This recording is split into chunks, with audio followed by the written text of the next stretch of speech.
For several years now, Jaguar has been plugging away at becoming a serious contender in the luxury car segment. But there's just been one small problem. The British car maker hasn't exactly had the same selection of vehicles as its German rivals. And for that reason, 2015 looms as a watershed year. We've already seen the new XE, which arrives in Australia later this month, and now there's a larger sibling to go alongside it, the new XF. The XF represents Jaguar's first real shot in years at the mid-sized luxury car segment. On sale in Australia from December, it will go up against Mercedes E-Class, the BMW 5 Series and Audi's A6. Jaguar has gone all out in the development of the new model, introducing a new aluminium-intensive platform that is lighter and more rigid than before, as well as new engines. The upgrades carry over to the interior as well. And this is where some of the real magic happens with the XF.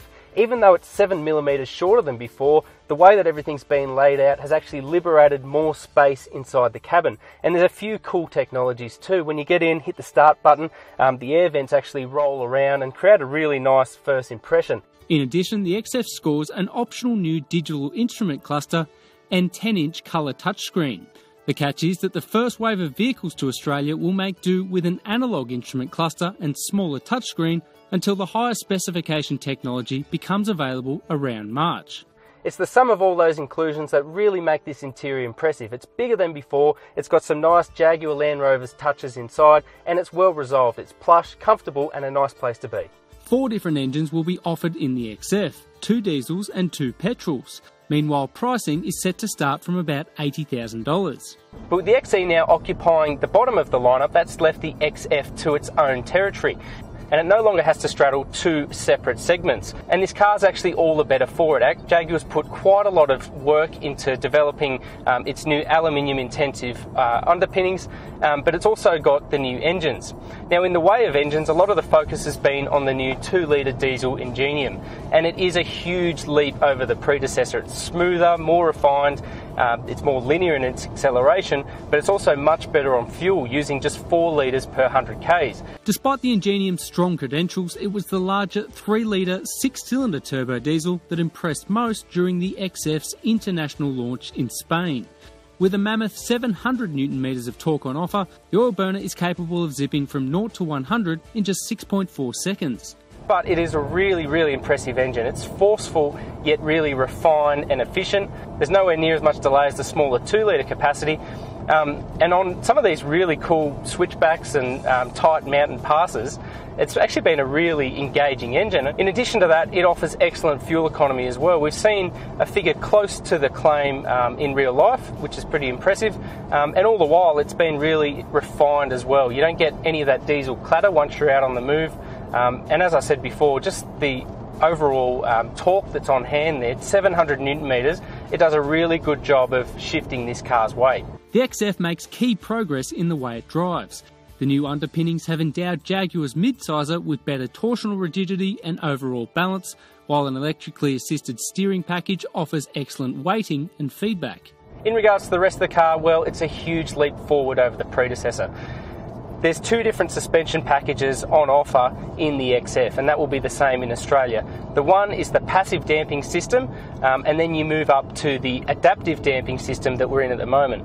Even in the standard setting, it is a really impressive and compliant ride. It does a good job of keeping the body in control through faster corners, but it's also very compliant over small bumps in the road.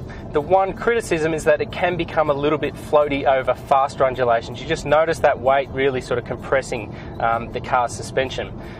The good thing is that with the adaptive dampers, it really alleviates all of that. It controls the body better again. It does an even better job over small bumps, and it's basically perfect for this genre of vehicle. It really isolates the occupants from the outside elements.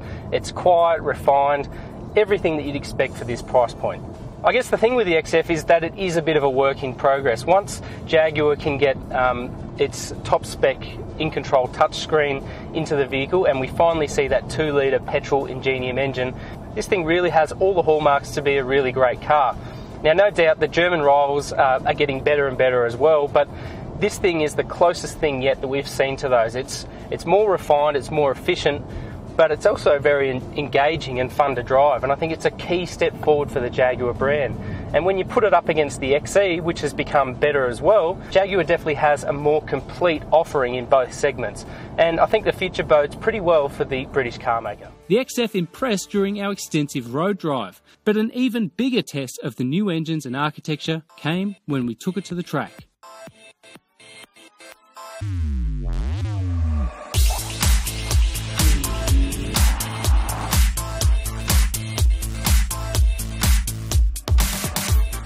Now, as with most European prestige brands nowadays, no range is complete without the flagship sports model, and in the XF's case, that is the S that we're in at the moment. We're at the Navarro circuit in Spain, near Pamplona, to really test the parameters on this thing. Now, at the very heart of this car is a 3-litre supercharged V6 that makes 280 kilowatts and 450 newton meters. Now, that's fast enough to help it accelerate from 0 to 100 in just 5.4 seconds. And if the engine sounds familiar, well, that's because it is. It's the same V6 that's found in Jaguar's F-Type. Now, on a tight twisting circuit like Navarra, you instantly notice the extra weight of this thing compared to the F-Type. It tips the scales from 1,710 kilograms. That's 1.7 tonnes. And it certainly makes its weight known through the faster corners. There's a little bit of body roll, and it can be a little bit of a wrestle through the tighter corners as well. But you know what, for an executive sedan, this thing's actually pretty fun. I mean, its main brief is to be comfortable, quiet, refined, but it does this sporty stuff pretty well in addition. Now, the Australian specification model will be rear-wheel drive only, and that's a bit of a shame because the UK market and several other markets around the world get a four-wheel drive derivative. But even so, this thing's got some pretty cool functions, including torque vectoring technology that brakes the inside wheel as you go through a corner to help with the trajectory of the vehicle. In addition, its electrically assisted power steering is really prompt in its response. It's got a nice weighting and feel to it, and it's devoid of any kickback through corners. Now, just because the XF weighs that much, it doesn't mean it's not fun.